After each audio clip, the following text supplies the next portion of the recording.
Welcome to Real Talk Fantasy Baseball. I am your host, Will Power, and with me today is Kevmo, the recent winner of our Fantasy League Championship last season. Congratulations, Kevmo. Today we got a great show for you guys. We are doing the first base preview.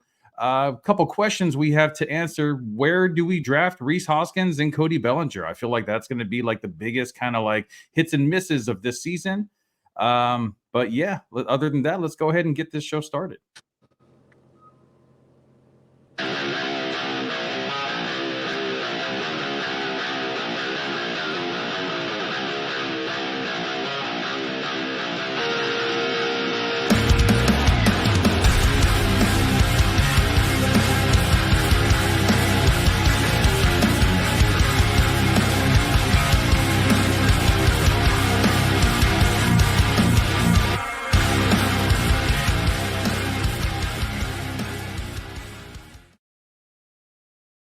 All right, welcome back, guys. If you haven't already, please like this video, share, subscribe, all that good stuff. We are also on Spotify. I'm actually going to put up this QR code up in the corner. You can scan that with your phones. It'll take you to our link tree, to our Instagram, TikTok, Facebook.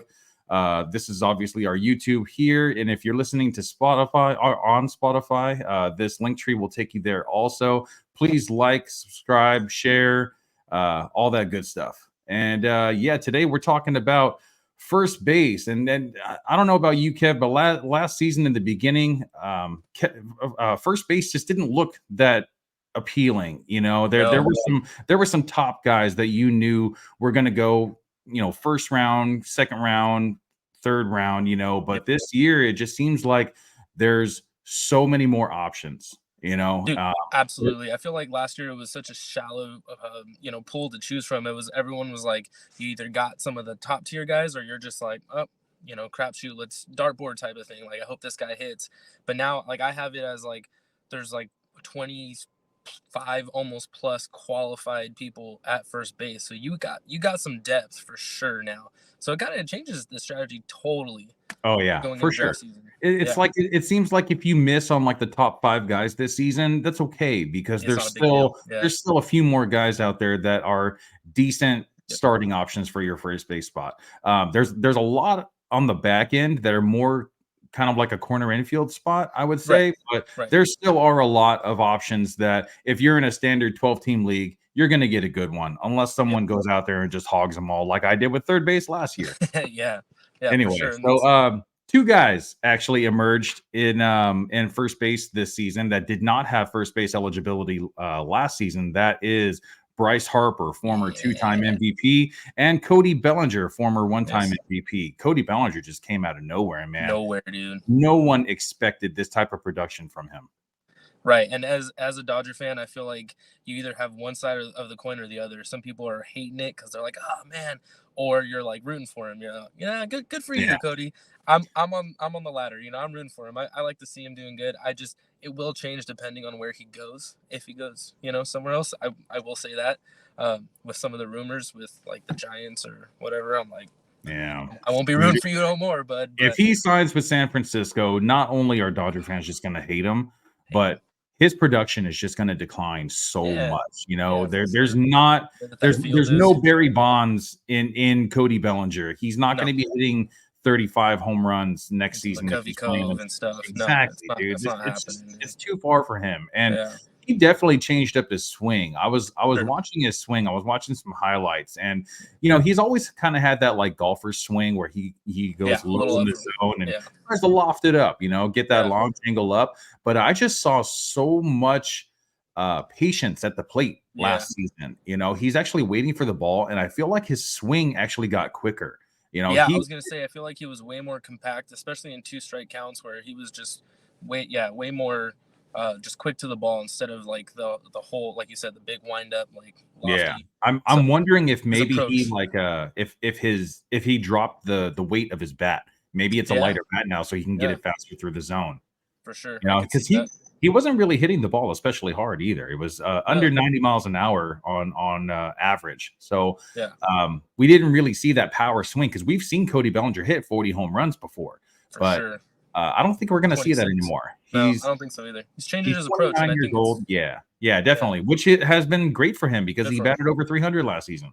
Yeah. You know, and you don't need to be the guy that's hitting 40 home runs, you know, especially if you're on the Cubs that aren't probably going to do anything in the postseason. You know, just do you. But let's get into our first name off the board. And honestly, I think that this guy is just in a tier all on his own. Absolutely. And that guy is Freddie Freeman. Let me take off this QR code so that way we can see the whole picture. So Freddie Freeman, man, 331 batting average, 59 doubles, 29 home runs. Now this threw me for a loop, man. 23 stolen bases. Yeah, dude. I saw that too, and I was like, stolen bases. He's had double-digit stolen bases 3 times in his entire career, which is about 11 years. Yeah. And the other 2 times was 11 and 13, I believe. So he surpassed that by more than 10. Crazy production. I could see it going down just because of you know, with the team context and stuff with Shohei there. Like, he's not going to need to be moving, I think, as much on the base, but not down to where it's below. I mean, he's still probably going to be around at least 15, I think, with the way that with the new rule changes and stuff. I will say this with like we were saying, there's a lot of depth at first base. In your draft, I don't think personally you're going to need to reach at all for first base. There's other positions that you might I mean, I don't suggest reaching ever, but like if you're going to, but Freeman is a guy that I think that if you want that guy and you want to reach a little bit, I can back you, because this guy is a game changer. And I mean, it just he's a stud. Like, I mean, again, you read the numbers, the stats. He's and he's consistent at that. Like, it's not like he did this 1 year, 2 years here and there. Like, you know what you're getting from him. And like we said before, the team context is only going to get better. So some of those counting stats are just going to go up more, which is insane.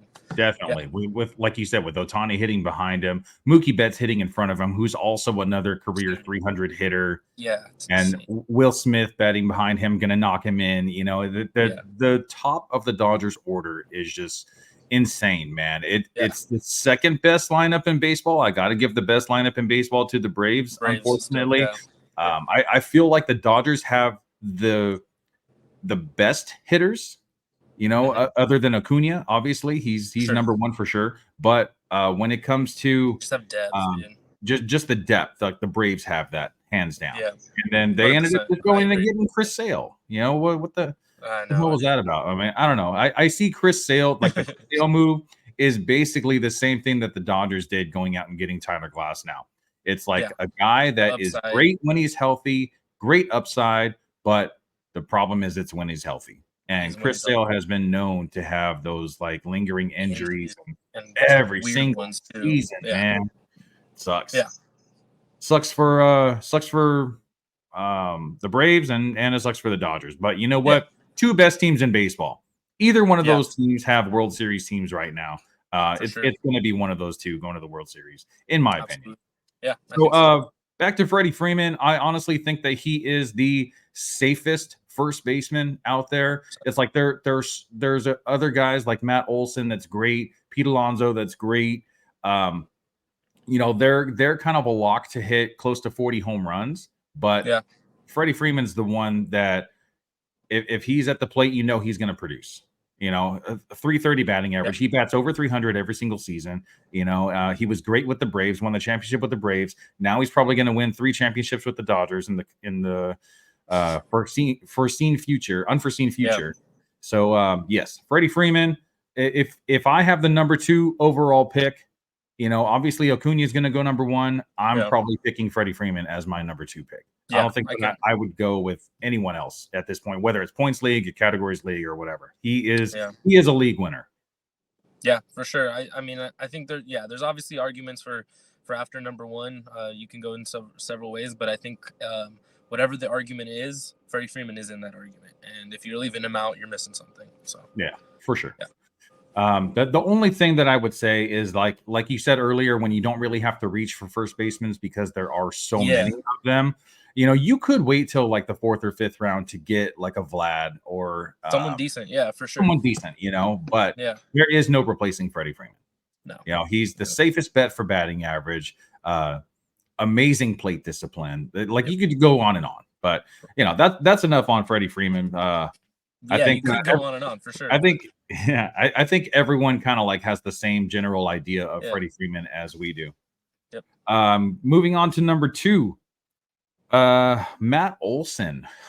Dude, what the hell got into Matt Olson this I don't season? know. I don't Dude, know. I mean, it was something in the Braves water, dude. All those guys were hitting bombs, but this guy in particular, I mean, he was just between his average. I mean, I don't know what he is career wise, average wise, but I know that last year he hit 283, which for him I think is that's pretty darn amazing. good. Yeah, because Yeah, I think it's closer to like between 240 and 250. Yeah, that's what I was thinking, he had a and lot of 240 batting average seasons, and right, beginning no, with the A's. sure, and I mean, but again, you're going to the home runs, 54, dude. I mean, like, that's what you're getting from him too. And then like we were just saying about the team contacts, he's on the team with the most depth. The guys are so all those counting stats are just gonna be. I don't think his stats are going anywhere other than.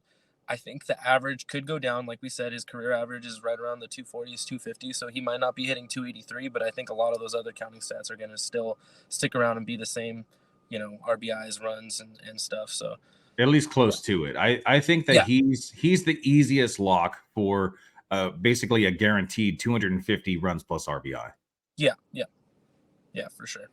And this is actually the beginning of the second tier that I have. I have Matt Olson, Bryce Harper, and Pete Alonso. Now, Bryce Harper, he didn't start the season with the team. He Yeah, unfortunately had Tommy John surgery the season before, at the end of the season of 2022, and he came back, and he was still Bryce Harper. He was still that guy that was hitting for batting average. He was still hitting, the ball decently hard. The yeah, launch angle just wasn't what it was in previous seasons, but you know, once he kind of like shook off that rust that he needed to, hmm he became Bryce Harper again. He was hitting like an MVP again.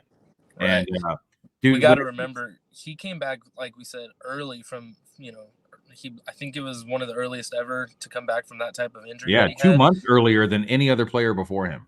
Right. So I mean, and it's crazy because it was almost like 2 months after he came back that he started hitting bombs, Mhm. like how he usually does. So it might have just been, I mean, there's a reason why some of those people came back at the time, and him being a little bit earlier, he was still, uh, hitting really good. But 21 home runs, and that was with, I mean, he had such a dry spell to start, So I feel like you can definitely, with a full season, expect a lot more than 21, So Yeah, this is another guy that's going to hit near 300 every single season. yeah, Like you said, the power came back later on in the season. In August, he hit 10 of his 21 home runs, followed by 6 in September. yeah, He's basically a lock for 10 to 15 stolen bases every single season. right, Legit power, 91.8 average exit velocity, 115.7 max exit velocity. He had a career high ground ball rate, but I think that was just kind of like growing pains coming back from from the the Tommy yeah, John surgery. The first 2 months that he came back, I feel he was just trying to get his timing down, and he yeah, knew that he wanted to be there for his team in the postseason. So I feel mhm. like it was a great time for him to come back. Yeah, no, I He agree. wasn't able to field it all, but when he was feeling a lot better, look at him now. He has first base eligibility. You have him at first base and outfield. Like those were considered one of the two of the weakest positions last season in fantasy Yeah, baseball. So yeah, now, this guy, he made the first base spot just so much better. You know, for sure. um, Crazy plate discipline in points leagues, categories leagues. Like this guy's just an animal. He's a beast, and Yeah, I'd be happy to have Bryce Harper as my starting first baseman. I feel like all three of these guys are very similar in terms of power and production. yeah, Um, I feel like any three of these guys at any season could hit 40 home runs. And we've seen that from Matt Olson yeah, and from Pete Alonso so far. We haven't seen Bryce Harper hit 40 home runs, I don't think. Um, but it's not out of the realm of possibility. He's hitting that age 31 season, I think, yeah. coming up. So he is on the opposite side of 30 now. But as we saw last season, he doesn't seem like he's slowing down at all. No, no, he doesn't, which is awesome. And he I'm plays a in a fan. great ballpark, a great Yeah, ballpark for that's hitters. true. And I mean, it's not quite the same as the other two teams that we were talking about, but he's got some good hitters around him too. So some of that matters as well. Yeah, and then Pete Alonso. Unfortunately for Pete Alonso, he got hit by a pitch in what was it, like early May, something like that. Um, but before that, before that, he still looked like Pete Alonso from seasons Yeah, before. The yeah, powers there.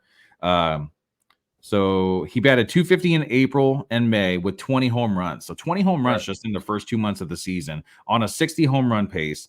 Got hit by a pitch in June, hit the IL, and spent only the minimum on the IL, which looking Hmm. back on it now, it probably wasn't the best idea because Yeah, when he came back, he just wasn't the same player.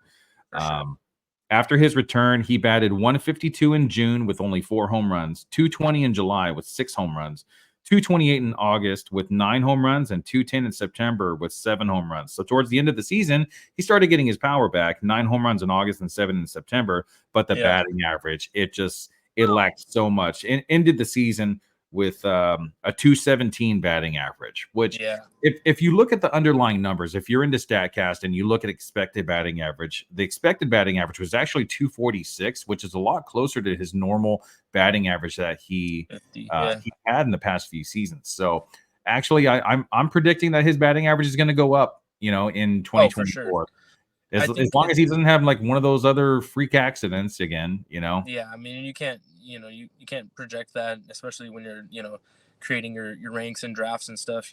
Obviously those freak accidents are going to happen, and if that happens, then that sucks. But it kind of is like what we were saying with Olsen. His average was a lot higher. It's probably going to come back down to the mean a little bit. But same thing with Alonso in the opposite way. His average was way lower, but it's probably going to come back to the mean a little bit, which, right around 250, which is going to make him, I mean, way more valuable than he was last year. And like even with that 46 home runs with the injuries and the time off, or not really time off, but like coming back from that and stuff. So I think Alonso is he's a player that I want to grab. I kind of want to be part of that, because I think that you know he's got that chance where people are gonna be like, dang, I didn't think he was gonna do what he did, and it's like, I kind of Yeah. did, because he has it in him.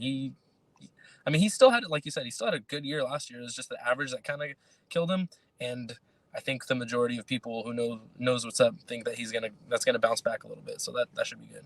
Yeah, even with that injury that he had that kind of like put him on the downslide for a couple months, he still hit Yeah, 46 home runs. So it's insane. Pete Alonso, if he stays healthy, I'd say give him 55 to 60. I Yeah, think that yeah, that is easily attainable for a guy like for that. sure. You Um, think he's gonna be on the Mets still? yeah, I don't I think they're getting rid of him. I I think that I was think all just kind of like rumors.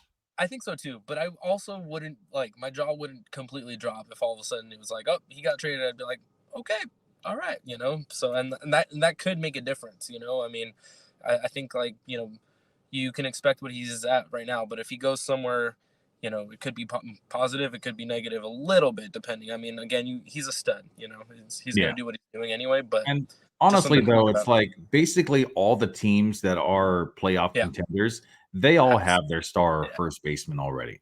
I right, feel like the only one that doesn't is the Yankees, yeah, but they do have Rizzo for another season or two. yeah, So I feel like he's fine. He's a right, fine option. You can't have a stud at every single position on the for field. sure, So for sure. they have enough studs on the field with the new guy like Volpe that came up, Gleyber Torres, Yeah, uh, and Aaron Judge and Giancarlo Stanton. Obviously, just yeah, between those two guys, they could easily hit 100 home runs. yeah, for sure. But Pete Alonso, I don't know, man. I feel like the Mets have invested so much money Yeah, in like older talent, and he's still under 30 years old. So I feel like, make him one of the mainstays, make him one of the guys that was the homegrown talent that you're going to keep yeah, and try to extend him. build around him. Let's Yeah, let's get that extension going rather than trying to ship him off to another team, because all you're going to do is piss off your fans, and yeah, you're going to bring the morale of the team already down. And it was down already, in previous seasons, like when we heard about, when Lindor came over and he was butting heads with Jeff McNeil, yeah, and yeah, Max Scherzer coming in and getting traded, and his comments about the team and Verlander, and there's been so much movement in the Mets. It's like maybe it's time to just kind of like settle down yeah, and build the team, yeah. rather than trying to just throw a bunch of dudes together, For which sure. look good on paper. But we've seen, like with the Padres, just because it looks good on paper doesn't mean that it's a playoff team. Absolutely. Yep. Absolutely. Plus, Pete's got that that little fire in him. When if something goes, he's gonna like bark at people, and Yeah, like that you kind of that want New that on your York team. kind of like style, which Yeah, fits perfectly, I think. fits perfectly. You want that on your team in general, but especially in New York. So yeah. All right, so that is the end of our tier 2. Honestly, like if it comes to the point where I see Matt Olson there, and I know Yeah. that Bryce Harper and Pete Alonso are still waiting in the wings, like maybe a round or two later, I think I'm passing on Matt Olson. Yeah. I You want in on him, but you like we were saying, like there's so much depth. You don't really need to reach, or take exactly. that. You can, or maybe it's not reaching. It's just filling another need that you're gonna filling another need that for your team, and then being able to backfill a little bit with those other guys who are still studs. So Yeah, dude. Like honestly, like if I see Corey Seager and Matt Olson right there at the end of gotta the go see. first round, Yeah. second round turn, I think I'm going Seager, man. Yeah. Just Yeah. because shortstop is not such a a deep position, and Yeah. if I know that there's 3 more options coming up at my next round, Yeah.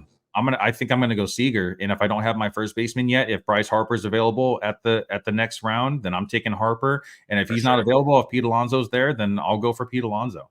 Yeah. But like you said, there's so many options down the line, where when you get to like the 10th round, 11th round, 12th round, that those guys are still going to be available. So Yeah. if you miss out Absolutely. on those guys, don't worry so Not the much. end of the world. Yeah. Yeah, it's not the end of the world. There's lots of production later on. For sure. So that was the end of the second tier. Moving on to the third tier. First guy I want to talk about is Vlad Guerrero Vlad, Jr. It's like, Vladdy. dude, when is this guy finally going to come to Yeah. play baseball? Yeah. He It's had his like one good year. That I mean, 2021. He was amazing. he's had But good that was years, but also that the year 2021 that they weren't playing in Toronto because Canada was scared of the COVID crisis that we had, Yep. and Yep. they didn't want their players playing actually in Mm, Canada, so they were playing in yeah. New York. They were playing in little league ballparks, college Right. ballparks. It was like that was the year where he was the stud. But dude, if Dude, you look there's at his underlying numbers every single season, he looks so good. Everything looks yeah. so good. The His metrics look so expected batting good. average looks so good, and I mean, it kind of falls short, but his XBA is always so solid. Did you see his home and road splits? Um, Yeah, dude. Dude, it's insane. It's like backwards from what you would normally think, first of all. And then, oh, Giants and Mariners agreed to trade to send Robbie Ray to San Francisco. Is that current? Like that That's just happened? that's happening right now. San Oh, Francisco geez. for Mitch Haniger and Anthony Desclafani. Hmm. Okay, first base preview, sure, but hey, breaking news. Hey, breaking news is breaking news, man. That's And right, baby. Robbie Oh, Ray in San Francisco, I actually like that, man. He's a fly yeah, ball pitcher. So yeah. That's not not being bad. able to give up that many home runs anymore. San Francisco's making some moves. They got that I know. outfielder, the Korean outfielder. Yeah, they're trying to go for it. All right. Yeah, All man. right. They're Okay. they're they're starting to make some moves, which is fun for National League West because Yeah. when the Dodgers are just dominating every single team in the NL West until they get to the division series, of course, and get swept by Yeah. the Diamondbacks. But during the regular season, it's like you can't prepare for the postseason if you're not playing against good teams. Yeah. You know, No, so absolutely.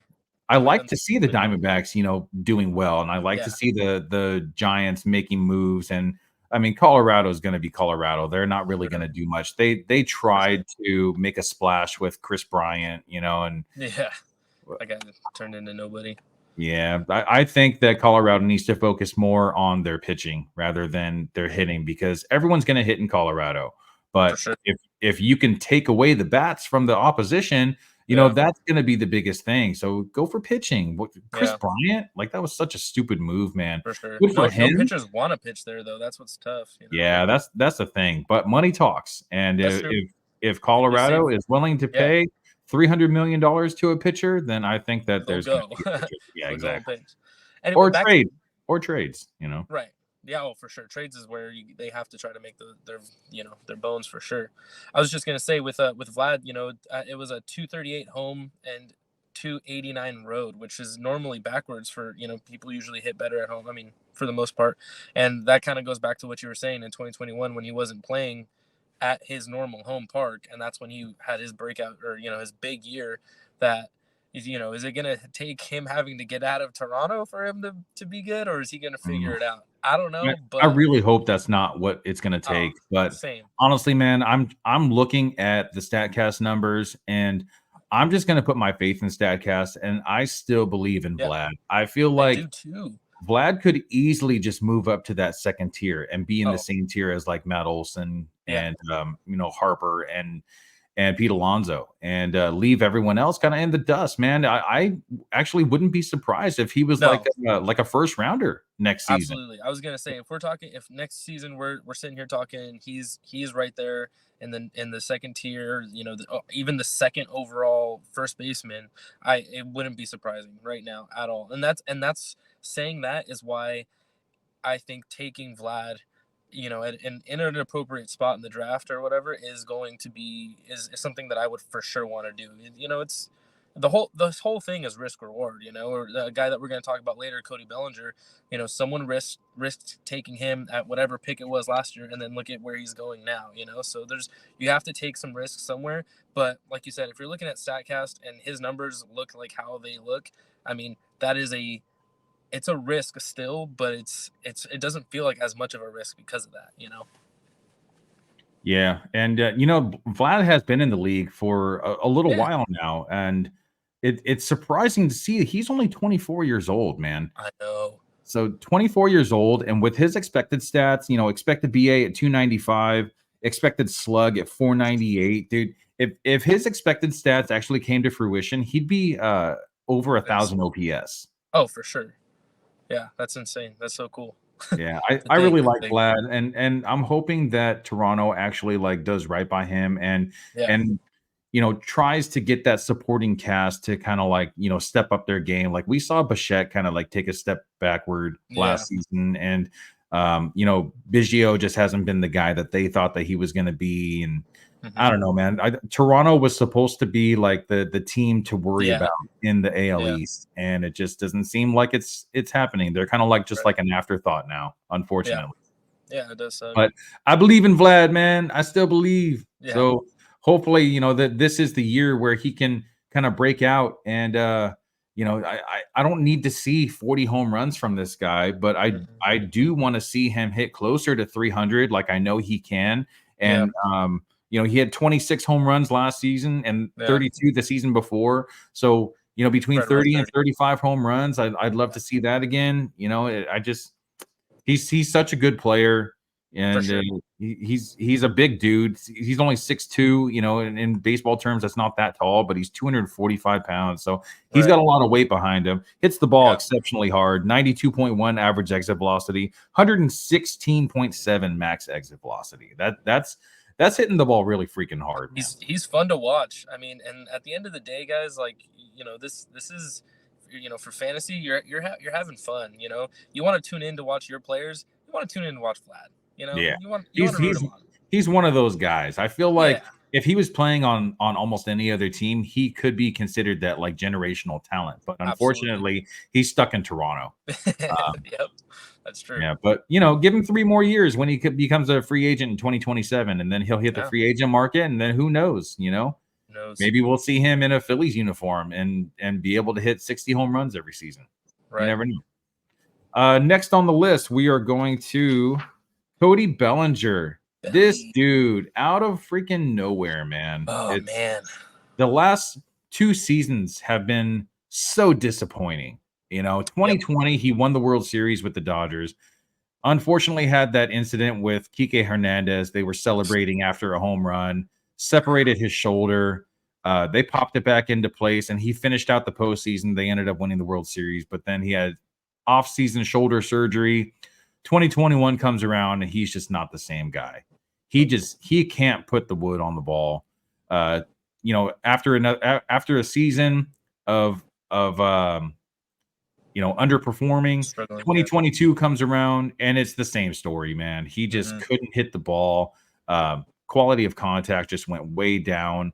The production, the home run production just wasn't there. He still has that Gold Glove. He's still that amazing ball player in the outfield or first base. Now that we're doing this first base position preview, and he looks really good. I don't know. I don't know what the hell got into him in the beginning of the season. Looking at his expected stats, he was overperforming his expected stats by like a huge margin. He's batting over 300, but his expected stats said like 219, 220.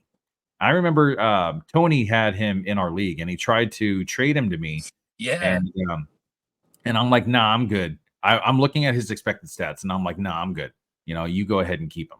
And dude, he just continued to keep on raking. So it's like, what do we do with Cody Bellinger? He is such a hard guy to rank this season because track record says that he's a former MVP, but then track record also says that last 2 seasons he was freaking terrible because of the surgery. I'm assuming which Bellinger are you getting? Yeah. Which Bellinger are you getting? And if he signs with the Cubs, I'm willing to bet that he's probably going to be the same Bellinger that we saw in 2023. If he signs with another team, it's a crapshoot. Who knows? Who knows? He is the hardest guy to rank this season, but I still got to put him in this tier 3. Is wait to draft until after he signs. Right. No, but I agree with you. It's there's a lot, and I think we were talking beforehand. You were saying something about like his his hard hit percentage has dropped, and I was looking it up, and on Baseball Savant it lists like 403 people that hard hit players, and he's listed as 345 out of 403. So he's not hitting it as hard as he once was, or I mean, comparative to everyone else, not that hard at all. But I mean, like we were saying, he did something with his swing. He's hitting for average again. I mean, he still has the speed, so he got 20 stolen bases last year. Yeah, that was amazing. Well, yeah, it was fantastic. Everyone knows he was fast enough, but with the Dodgers, he didn't steal that much. Like we just weren't running as much. I say we, like I'm a Dodger fan. I don't know if I said that already. I'm not part of the team, but the Dodgers weren't running as much, but he 20 stolen bases. I mean, he was up in the high 90s for runs and RBIs last year. So I think he's still someone that is really interesting, but it's that question of which Cody Bellinger are you going to get, and that's the risk. Like we were saying, compared to like the risk with Vlad, this is a different risk for sure. It's a different risk, but honestly, the reward is worth it. And it is. Yeah. Two takeaways that I have from Cody Bellinger. One, you already mentioned that he had 20 stolen bases last season. Yeah. Amazing. Another one is he dropped his strikeout rate. So in 2022, it was 27.3%. He dropped that to 15.6% last season. Yeah. Huge drop. Exactly what I was talking about. His patience at the plate. And I feel like he just didn't have that pressure on him in Chicago because no one expected anything from Chicago. Yeah. They didn't expect them to win the division or go to the playoffs at all, So a lot of pressure was taken off. He focused on himself. He focused on his swing. He really wasn't worried. I feel like he really wasn't worried too much about the team. He was more just like, I need to get right, and that's why he took that 1-year deal with the Cubs. Yeah. And and maybe it's going to work out for him because he says that he wants a multi-year deal worth at least $20 million a year. And the Yankees say that they are out. So what other teams are out there that need a first baseman? There's not that many that need a first baseman, but he's also a gold outfielder. Yeah, exactly. And we've seen him rob so many different home runs. So there's a lot of teams out there that would be it would be amazing to have. I said this team earlier with Vlad, but I think the Phillies are kind of a good fit for Cody Bellinger also. Because they don't have a first baseman. Harper does have first base eligibility in fantasy, but he's not a first baseman by trade. He's a right fielder. So you could put Cody Bellinger at first base. And I feel like his type of swing and his production would be great in Philly, and it fills a hole that they have.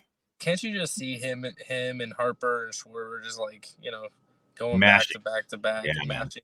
Like can see them just sell. I could see it 100%, and I'm not a Philly fan, but I am a Harper fan, and I would like to see. I just want to see Belly also, succeed. So I think that would be cool. Yeah, and he left the team, not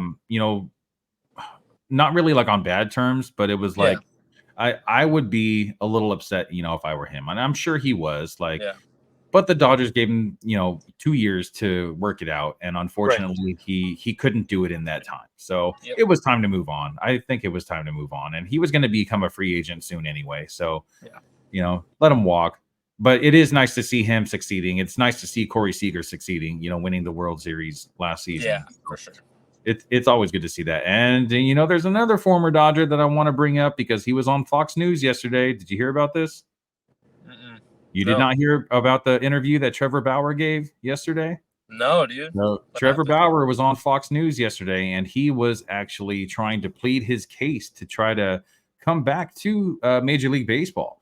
Telling his story about the girl that kind of Yeah, duped him, and the jury of his peers said that he was not guilty. So he has no reason not to be in yeah, Major League Baseball. It's definitely a vendetta that Manfred had against him because there were yeah, so many other players that were that were convicted of domestic yeah, violence. Like Aroldis Chapman and yeah. Marcelo Zuna, Zuna, and they yeah, were still allowed to stay in MLB. They weren't yeah. suspended indefinitely. But for some reason, because Trevor Bauer has his podcast and he's always on social media and he's always He's like, always just chirping. Yeah, exactly. I think that's why Major League Baseball didn't really want him to be the face of baseball anymore, with all these yeah, allegations that came out. But I don't know that in the interview that I watched with him, he says that he has a different outlook on life, on baseball, on everything now. He says that he used to put 100% into honing his craft and becoming the best baseball player that he could possibly be, but his personal life he didn't really take that into account. Now he says that he more is a different balanced. person, that he's more Yeah, balanced, and he's trying to put 100% into his personal life, just like he puts 100% into his baseball life as well. So we'll see, man. I could yeah, definitely see him in a couple different uniforms. There's a lot of teams out there that have forgave and forgotten, previous yeah, players before.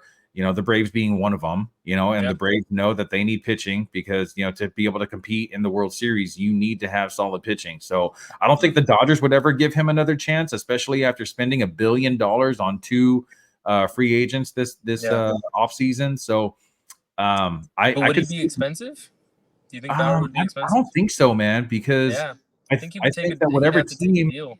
exactly there's PR, Yeah, problems that are going to be all over the place. So it's like Bauer knows this and yeah, he knows that he's going to have to take a discount wherever he signs. Or there might be a team that is not even a playoff contender that just wants to bolster their pitching like the Angels that just lost Shohei Ohtani. dude. I mean, and it could be trade bait for a team that's out Yep. of it. He kind of gets to like duck the media a little bit, show he's good. All of a sudden, his numbers are good. Trade deadline, boom, he's on a contender. He's on a 1 year deal. Year after that, back to business. I mean, Yeah. I think that Or might be the route to. maybe even go back to his old team in Cincinnati. Cincinnati Yeah, needs some pitching. They got all that yeah. star talent in All the those young infield. guys. Yeah, All those young guys, man, and Trevor Bauer coming in and becoming the ace of the Reds. I think that'd be awesome, dude. that would be awesome. Good comeback story. Yeah, exactly. Yeah, But we'll see. We'll see if we'll he see. actually does get signed because it's going to be a PR nightmare for at least a couple months.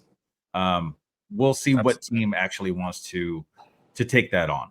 Yeah. And If anyone. ultimately it's going to be like, look, we want to win a World Series. So the jury said that he didn't do it, so he didn't do it. Leave us alone. Yeah. I think that's what it's going to be all about. So continuing my Cody Bellinger, my second takeaway. Okay, so I talked about the strikeout percentage, and I don't remember what else I was going to say. Towards the end of the season, actually, he batted 400 in July, 324 in August, and 273 in September. So that kind of shows the type of player that he is also, that he Yeah. is consistent to the end, and just batting 400 in July, like that's Yeah. crazy, dude, especially for a guy that only batted like 205 last season. Yeah. So that's Yeah. great. That is Great crazy. to see from Bellinger. For sure. Next guy I want to talk about is he still? Yes, he is still there in the tier 3, and that's Paul Goldschmidt. So I have Goldie in the third tier of first baseman, but Yeah. only because of his history as the performer at his position, in the past. Yeah. Dude, he's 36 years old, Yeah, he's getting up and there.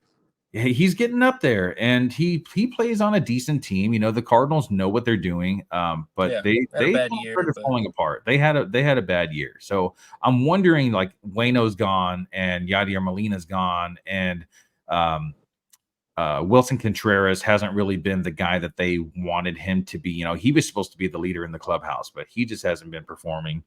Um, but I don't know, man. I saw him start off strong in 2023. He batted 284 with 15 home runs and 8 stolen bases before the All-Star break. After yeah, the All-Star break, he started slowing down a lot, dude. a lot. Yeah. Yeah. Yeah, he only batted 246 with 10 home runs and 3 stolen bases after the All-Star break. So this is the type of player that I think you're going to get, where he's still really good, but Yeah. then he's going to get tired.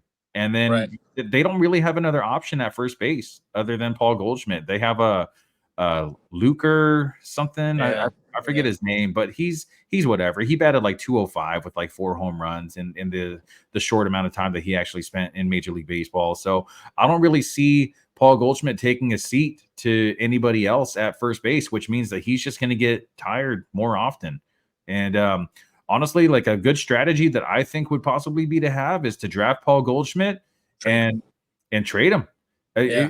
If Push you the can deadline. try to get Yeah. one of the guys later on, like a Tristan Casas or like a Yep. Christian Walker, if you have another first baseman and Paul Goldschmidt is on fire in the first half, trade him. Trade him for Trade whatever him. you need. 100%. That's exactly what I was gonna say. You get Goldie, and then you can get someone. Even I don't know.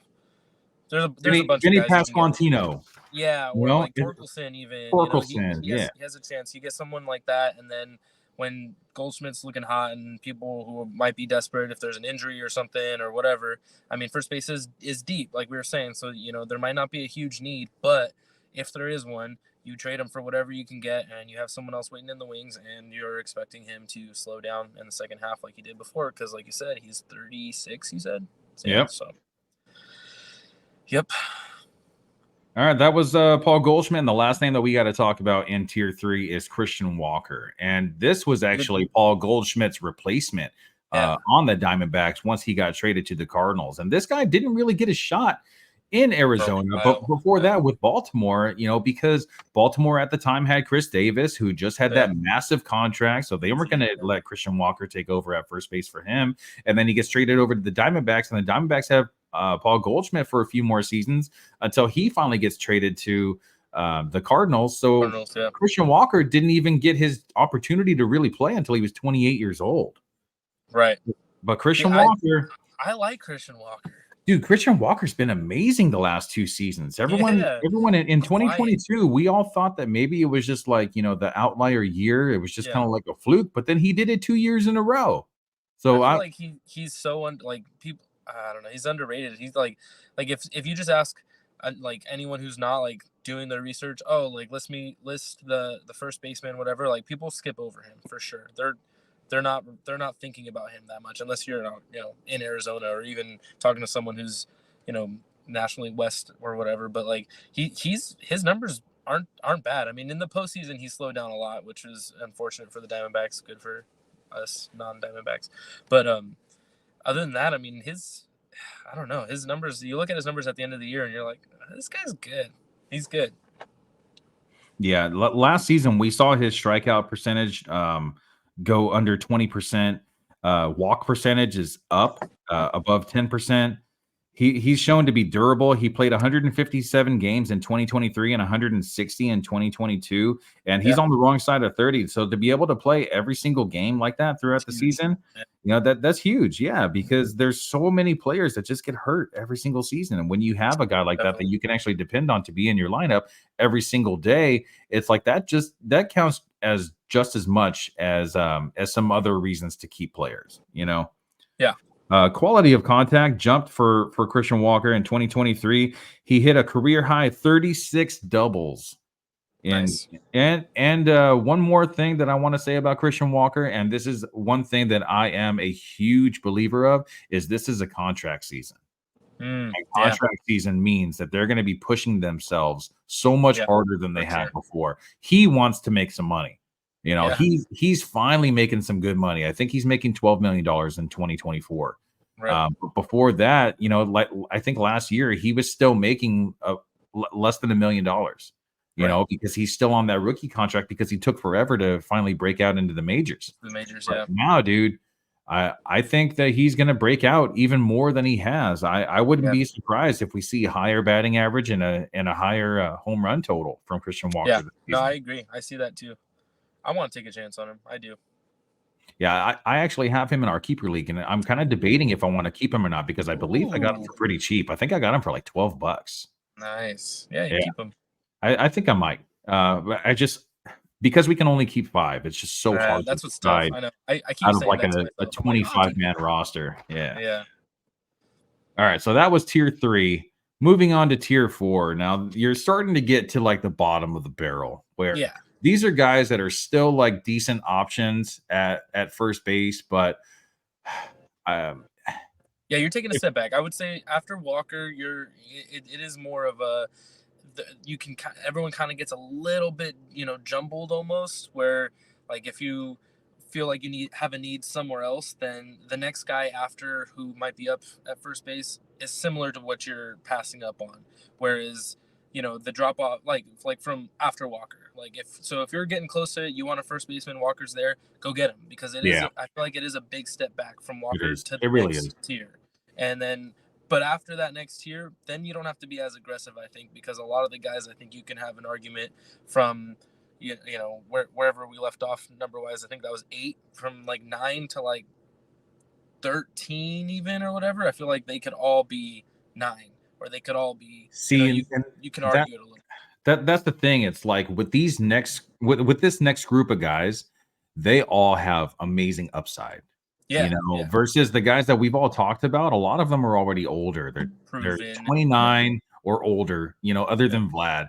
But all the other guys, they're a little bit older. So they're already established. You already Yeah. know what you're getting once you draft them. But these guys right here, let's go. Let's see. Tier 4, we're starting with Nolan Jones, and then you got Christian Encarnacion Strand and Tristan Casas. Now, I don't know about you, man, but Tristan Casas, he jumps out at me so much, dude. He's Yeah. really young, 23 years old, but he's a freaking big dude. He's 6'5, Yeah. He's a typical 244 first pounds. baseman. Dude, he is the typical Boston first baseman. Yeah. You know, True. True. I feel like he is the type of player that Boston has been searching for since they lost Big Poppy to retirement. Yeah, yeah, 100%. Dude, I drafted him last year, and I was sitting on him for so long, and I felt like I couldn't wait any longer. And then, not long after, he starts popping off, and I was like, man, this guy's he's what now he's what I was hoping he was going to turn into. But that's something you got to think about with these young guys. They're not going to all.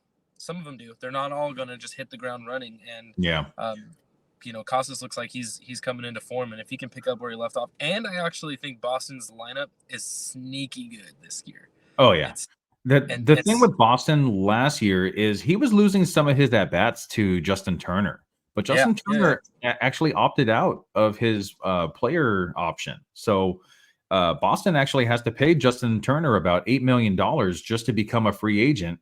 And now Justin Turner is probably going to just play the market and see if he's actually going to be able to get signed somewhere else. And if he doesn't, who cares? He's 39 years old.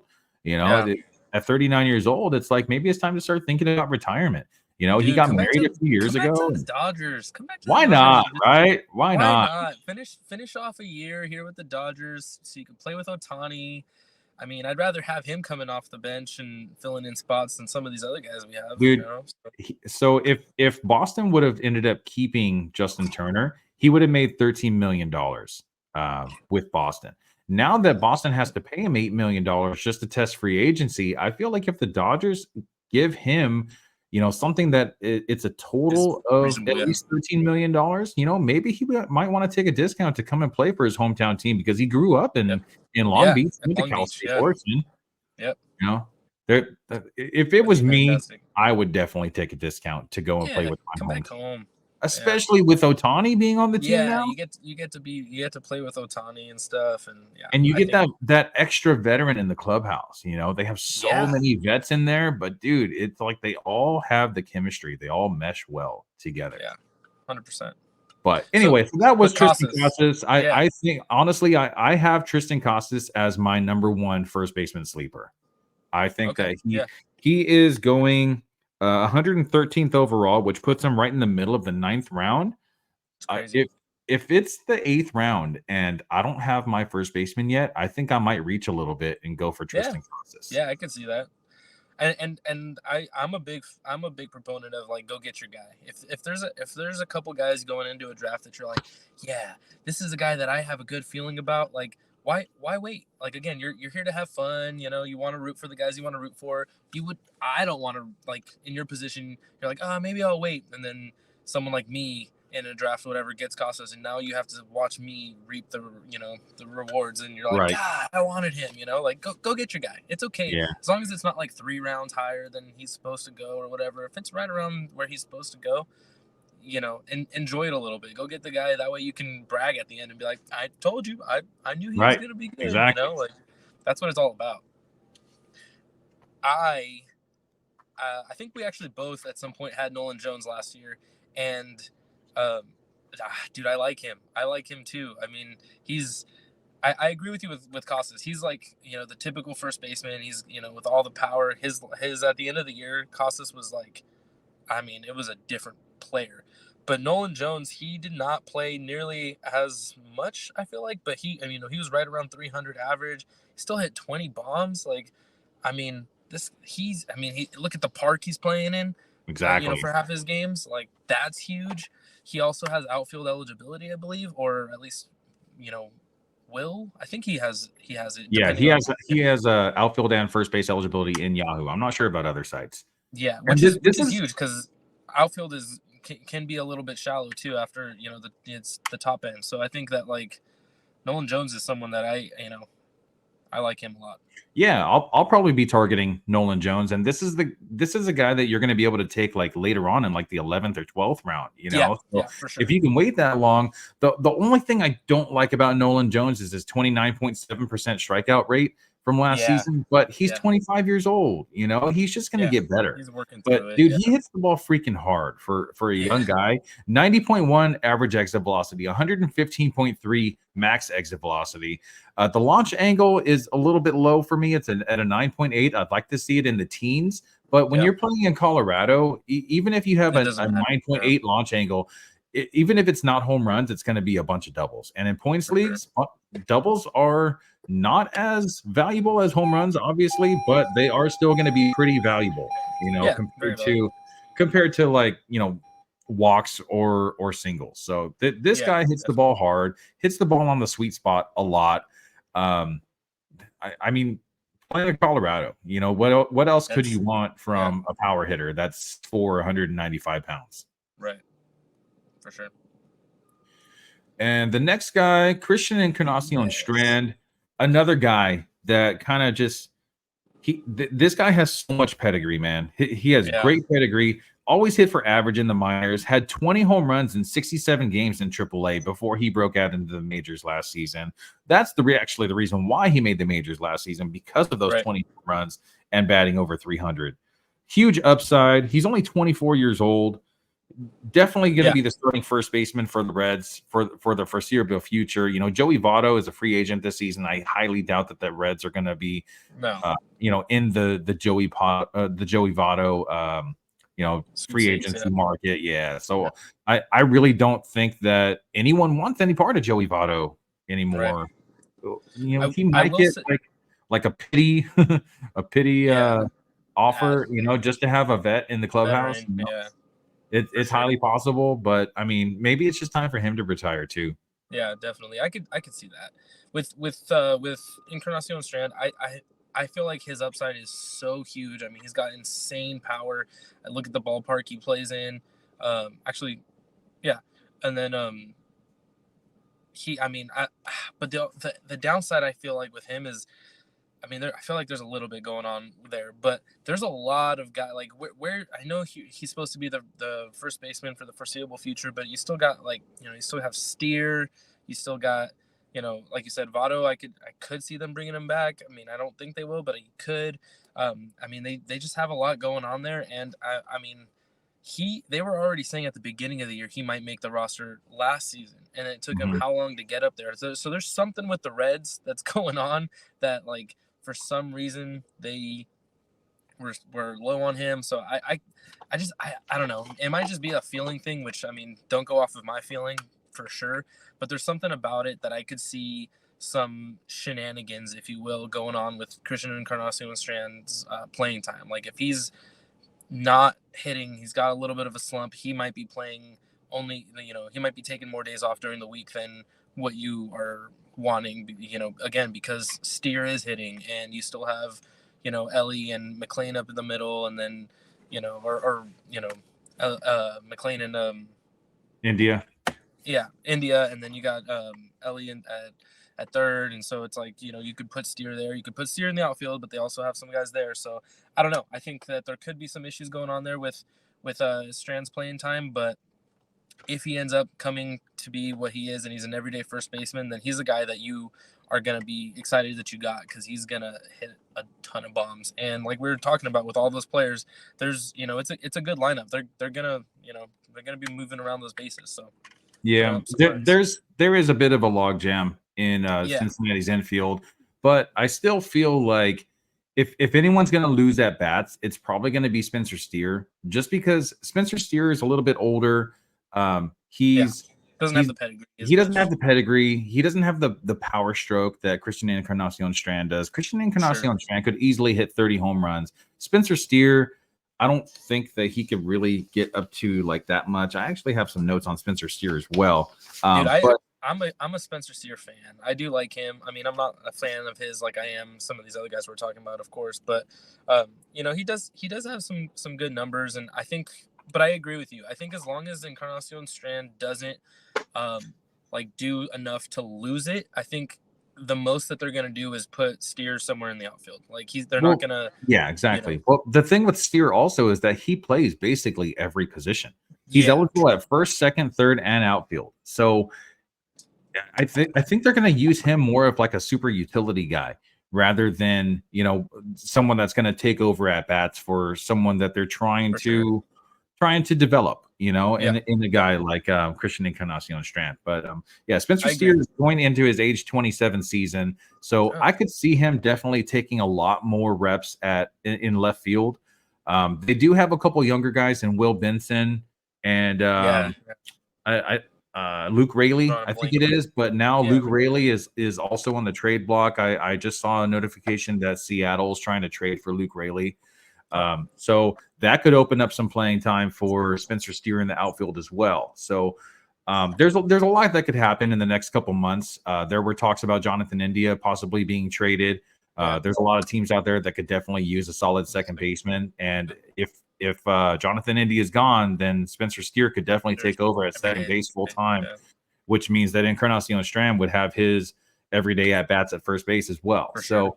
So it's really going to depend on trades, that go on in the Yeah, next couple months before the season starts. So I um, feel like you could see Steer actually get traded too, for the same reasons. Like you said, he's 27. Like, there's a logjam. Why isn't he someone that could be potentially moved with yeah, all of and his after the season he eligibility? had last year, it's like he could definitely have Why not now? Yeah, yeah, he could definitely have some value to him, sure. you know.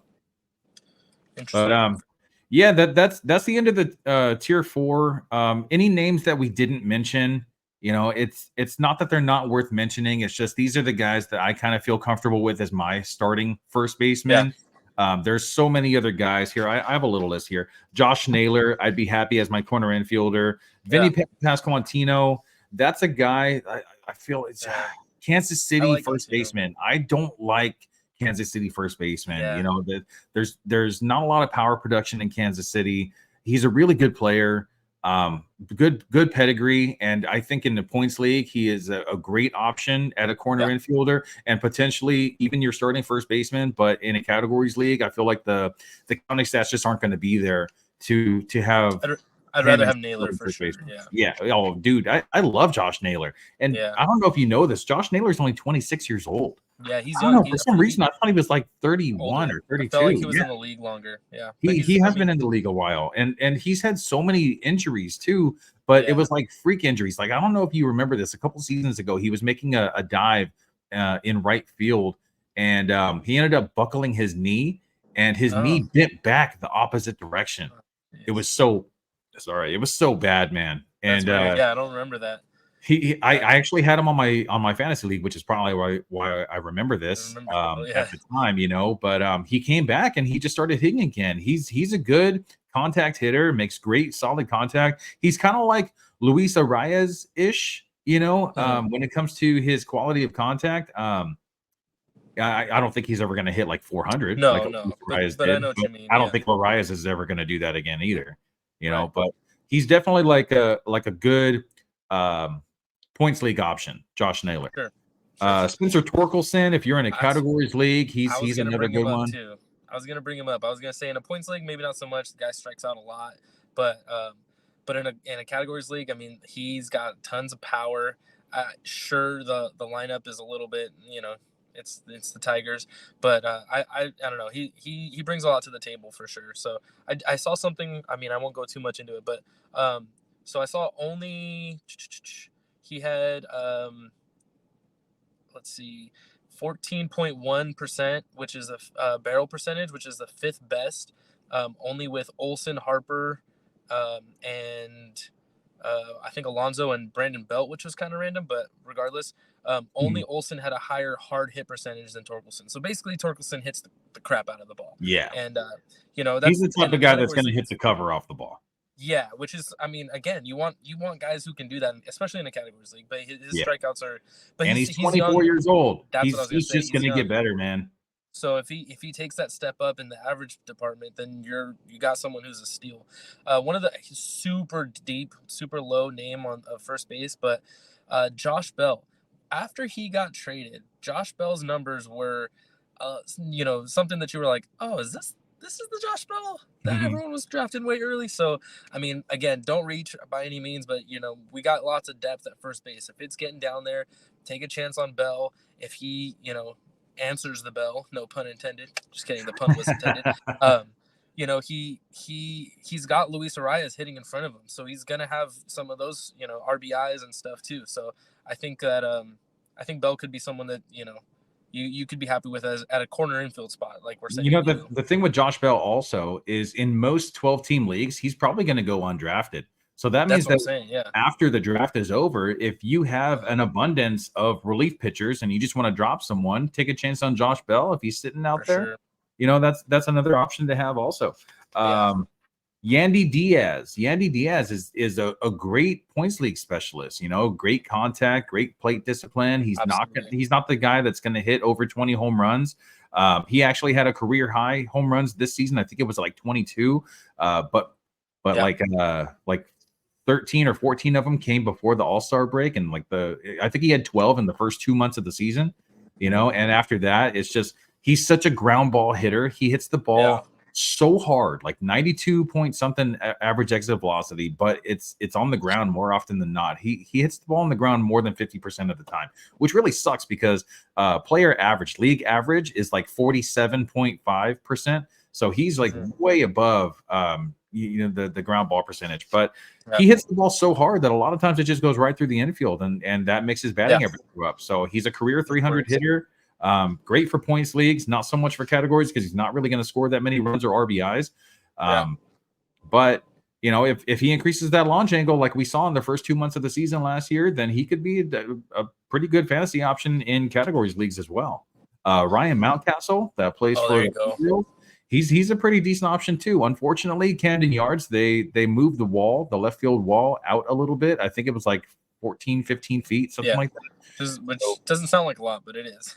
It doesn't really sound like a lot. But when you're hitting, you know, home runs at like 380 feet and and the wall's at 366, and then now all of a sudden the wall's at 386, a lot of times those home runs are just going to be outs now. But he's still a decent option. He's a good power hitter. Sure. He pulls the ball a lot, so he still has that home run production. You're probably not going to get more than like 25 maybe home runs from Ryan Mountcastle, but that's fine as your corner infielder. Right. The last guy that I want to mention, Isaac Paredes from the Tampa Bay Rays, dude. He came out of nowhere with all his home runs. I was looking at his spray chart. He had 31 home runs this past season. Yeah. And he doesn't hit the ball hard. He hits the ball like 87.8 miles per hour on average exit velocity. You know, and his max exit velocity isn't really there either. But every single one of his 31 home runs was to the pull side. And only 4 of his 24 doubles were not hit to the pull side. So 20 of his 24 doubles were hit to the pull side. So he's a pull side specialist, man. He has that like that Alex Bregman special where he doesn't hit the ball exceptionally hard, but he knows where it needs to go to get the most production. Sure. Yeah. One guy I wanted to bring up, and it's not in a positive note, it's actually in a negative note, and I totally forgot about it, was Candelario just got signed to the Reds. So that actually is something, I mean, not just, but not too long ago. Messes with the log jam, like we were saying with CES, and I think that's someone I was also trying to think about when I was talking about Steer and everything that might make the issue with CES and Candelario. Like, why did they sign him to 3 years if not to play him? You know what I mean? So just keep that in mind too. Yeah, Jamer Candelario is one of those guys that's like a good utility option. Also, he can kind of play all over, which is what we saw with the Angels. Was it last year? I think it was with the Angels last year when they traded for him. The Cubs? Yeah, I think the Cubs. But yeah. Anyway, he plays all over also. So that it's just, I feel like if they're trading for a guy like that, it's probably because they're trying to trade away maybe one or two, maybe both, or Luke Raley, like I saw the notification about the Mariners. So anyway, I do want to put this up here. You know, here's the top names that we talked about, plus a little bit extra at the bottom that we kind of like mentioned a little bit. So, looking at this, it's like I don't think we talked about Rhys Hoskins actually. No, we didn't. No, Rhys Hoskins, we didn't talk about him because it's a free agent. We don't really know where he's going to go. But and that'll make a difference. He's a pretty decent option also. So if he gets signed as like a DH to, a team that has a good ballpark, I feel like he'd be a decent option also. I mean, we basically covered all our bases on first base today. And I don't really see anyone else really worth mentioning unless you have someone else. Yeah, I was going to say the only 2 people I wanted to say, and this is not for your typical 12 team. This might be more for like a dynasty or a keeper type of thing where you have like, spots that you can maybe stash in like minor leagues. But these guys might start on their teams are, Kyle Manzardo. He's going to play for the Guardians. They're saying that he's supposed to be, if he makes the starting roster, he's going to jump up somewhere high, not super high, but like somewhere to probably get drafted. People are going to want to jump on him. But if he isn't, or you're already drafting, you can put him in a minor league spot. If again in those deeper leagues, that would be good. Or the Angels, Nolan Chanel, I can't say his name, but they made it. They moved him up fast at the end of the year. They wanted him to play. They wanted him to be around some of those guys, like, even with Shohei and stuff for a reason. And they had him playing first base at the end of the year. They obviously, you can't really trust the Angels too much, but they obviously want him to be playing, and they drafted him, I think, last year or not that long ago. So they're moving him up for a reason. He's showing that he can play some ball. Again, it's for the deeper leagues, 15 teams or whatever. But some of those young guys, I love prospects. I think the guys in the league last year would know that, like, I was jumping on prospects left and right, picking them up, dropping them, whatever. Because you just don't know. You don't know who's going to turn out to be, the next Ronald Acuna. The next Ronald Acuna, or they might be Matt Mervis, like I had last year. I was like Matt Mervis, and then but then you get or a guy Ellie De La Cruz that started started off crazy hot, and then halfway through the season he just kind of fell apart. Which I'm glad I traded him away. There you go. Who did I get? I got Zach Gallen for That's insane, for dude. LA Daily. So I I'm was not gonna happy. lie, I was a little salty. I was like, damn it. But again, you don't know if he's gonna be Corbin Carroll or if he's gonna be, you know, like we said, Matt Mervis or even Ellie De La Cruz. But if you get someone that's kind of like Corbin Carroll and you get him late, then you're like, now I have an abundance of riches at first base or something, and then there you go. Especially again in a keeper or a dynasty, those are the kind of guys you want to look at super late in the draft, last pick type of thing. So Yeah. yeah. All right. So last thing, final thought. Is there anyone that stands out at first base that you're just like, I gotta have this guy? I think.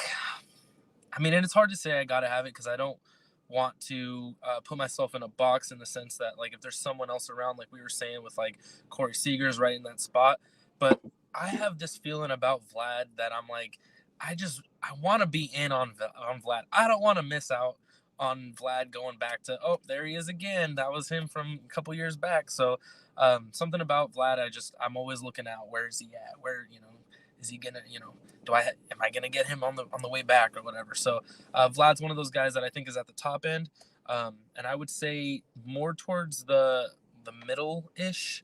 Man, I don't know. You asked for one person. I'm kind of with you.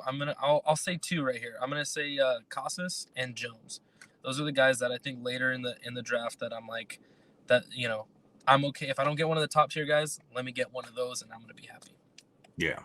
I feel like if you get a guy that that maybe isn't like that maybe has like some good upside, guy like a Vlad, but you don't really know how they're going to do. Maybe try to get someone towards the end of the draft or middle of the draft that's kind of like a safer option. Like if you can get a Luis Arias that is available at first base or a Josh Naylor that's available at first base. Yeah, that's You know, if you can pair those two guys together, then you have Josh Naylor that's going to give you batting average. And then you have Vlad that, could potentially be a league winner. And even if he doesn't, it's like it sucks that you wasted such a high draft pick on him, but at least you have another option that you can fill in at your first base. Yeah, I think that's a great strategy. All right, so that concludes our episode on the first base preview. Make sure you guys tune in next week. We are going to be covering second base. Thank you for subscribing and liking this video. If you haven't already, make sure you do that. And we are going to be uploading to YouTube, Spotify, and Facebook this episode and all future episodes for the rest of the season. Thank you for joining. This was Will Power from Real Talk Fantasy Baseball, joined from Kevmo. Hopefully, Javi, the commish, will be on for our next episode. And Kevmo, you are more than welcome to be on the show whenever you want, whenever you have time. I know today you did it from your car. Hopefully, you can join us whenever you can. Whether it's in your car or the office or in the privacy of your home, wherever you're at, man. You're always welcome to join the show. For sure, I appreciate that. All right. I'm Will Power, and for Kevmo, this was Real Talk Fantasy Baseball. See you guys. Thank you. Later.